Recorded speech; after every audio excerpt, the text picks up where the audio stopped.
Aimeriez-vous vivre une expérience sans précédent et de vous immerger dans un contexte historique? Pour cela, nous avons décidé de créer un jeu purement audio afin que même les malvoyants ou aveugles puissent y jouer. Notre jeu se présentera un peu comme l'histoire dont vous êtes le héros, c'est-à-dire nous suivrons l'histoire d'un personnage et il y aura des choix à faire qui vont impacter la fin de l'histoire.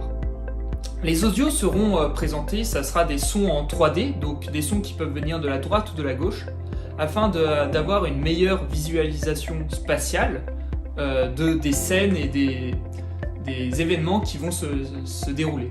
Notre jeu se compose de 3 grands chapitres, donc un chapitre qui se déroulera à Berlin, lors de la construction du mur de Berlin. Un second chapitre se déroulera la veille de la crise de Cuba, et le dernier se déroulera dans un goulag russe. Nous suivrons donc l'histoire d'un personnage André Fleury, qui essayera d'éviter la Troisième Guerre mondiale pendant la guerre froide. Pour cela, nous avons décidé de nous répartir les tâches. Ces tâches étaient nombreuses. Il fallait élaborer dans un premier temps une organisation rigoureuse où tous les membres ont pu contribuer avec notamment la réalisation de divers diagrammes.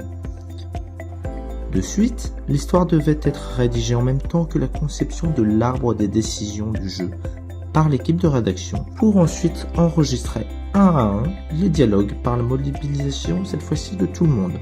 Dès lors, les dialogues étaient modifiés en grande partie par Raphaël Adiba pour les rendre plus immersifs. Au même moment, la programmation du jeu en Python était effectuée par notre équipe. Enfin, lors de la réalisation finale du jeu, des phases de test ont été opérées auprès de personnes malvoyantes ou aveugles, les mieux concernées par notre jeu.